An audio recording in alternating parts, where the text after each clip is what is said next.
देते हैं और मृत्यु लोक के बाद परिजनों के पीछे छूटे परिवारजनों से कोई संबंध नहीं रह जाता, तो फिर हमको पितृदोष या पितृ आत्माओं द्वारा उत्पन्न होने वाली बाधाओं के बारे में क्यों सजग कराया जाता है? महाराज जी, इस शंका का ये जीवित की बात कर रहे हो ना जी, जीवित की बात कर रहे हो। ये हमारी भावना की शुद्धि के लिए है।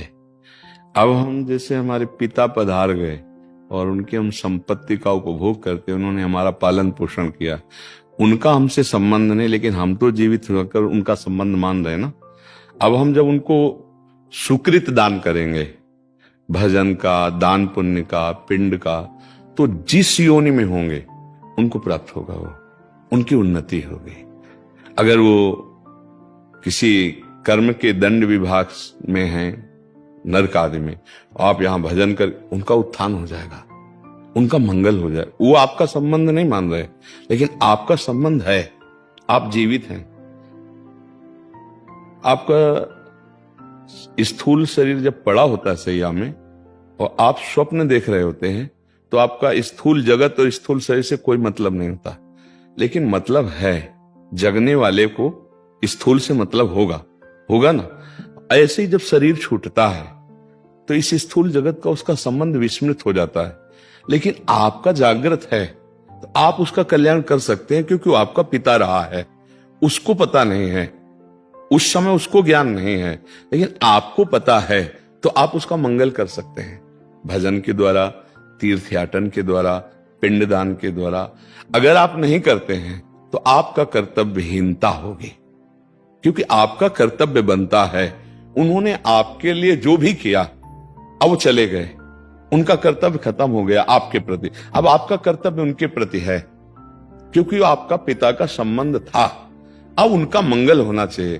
तो हम अगर पिता की संपत्ति नहीं, तो हम संपत्ति कमाएं, उनके लिए दान करें, वो दान उनको समर्पित करें, तो वो जहां भी होंगे उन्नति प्राप्त हो जाएगी, उनको उत्थान हो जाएगा, उनका स्थिति से उत्थान हो जाएगा, मंगल होने। मानो किसी मनुष्य शरीर में गए, अब उनको जो दंड मिलने हैं, उनको जो प्रारब्ध रचना हुई, और आपने भजन बल दे दिया, तो सब रुक जाएगा, उनका जीवन मंगल में हो जाएगा। इसलिए प्रथा बनाई गई कि उनका अधूरा कार्य आप पूरा कर सकते हैं, उनको भगवत प्राप्ति करा सकते हैं। आप जब भजन करके भगवत प्राप्त होंगे, संकल्प करेंगे, तो बोले 21 पीढ़ियां तर जाती हैं, 14 आगे की और 7 पीढ़ी की, तो वो तो पिता है, उनको तो परम पद मिल ही जाएगा। उनको स्मृति नहीं है, आपको स्मृति है। अगर समझा जाए कि स्मृति क्यों नहीं रहती, तो जैसे आप स्वप्न में होते हैं तो आपको जागृत शरीर की स्मृति नहीं रहती कि वस्तुतः मेरे शरीर को सुंदर सैया पर सुलाया गया है, मैं एक स्वप्न देख रहा हूं, ऐसा बोध नहीं होता। स्वप्न सत्य होता है और ये स्थूल शरीर का विस्मरण होता है, समझ रहे ना। ऐसे ही वो जिस लोक में गए हैं, तो आपका विस्मरण हो चुका है, आपका कोई संबंध उनकी स्मृति में नहीं है।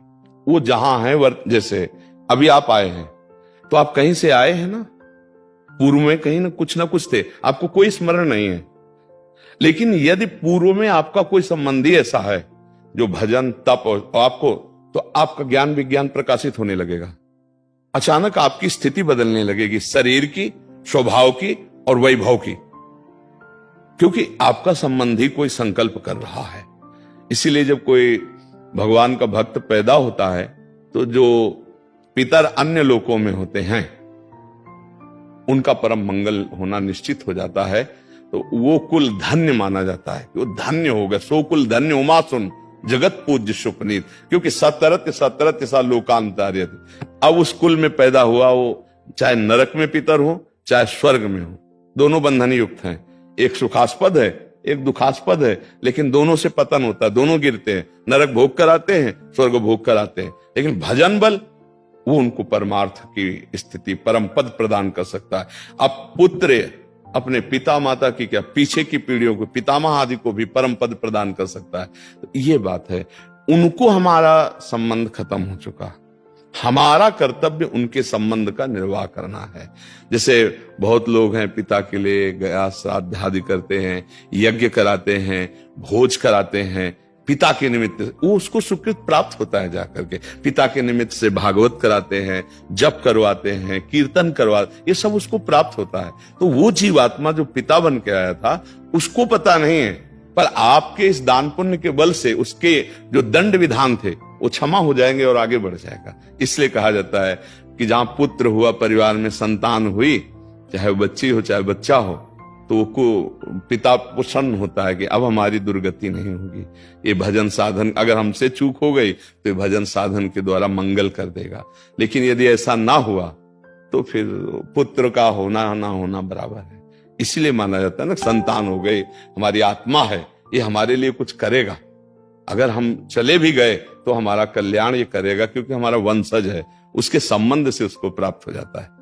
महाराज जी, दो और प्रश्न आते हैं दिमाग में इसमें। महाराज जी, एक तो इसमें फिर पुत्र हो या पुत्री हो, उसमें कोई भेद नहीं होना चाहिए? नहीं होना चाहिए, नहीं है, इसमें भी नहीं है। क्योंकि जैसे पुत्र स्वयं कर रहा है तो वो पुत्री पति के साथ कर रहे हैं, तीर्थयाटन जो भी कर रहे, वो उसके अंश है, उससे उसका कल्याण होगा। उसमें ऐसा कोई खास बात नहीं कि पुत्र ही हो तब ऐसा होगा। हाँ, ऐसा नहीं है। पूरी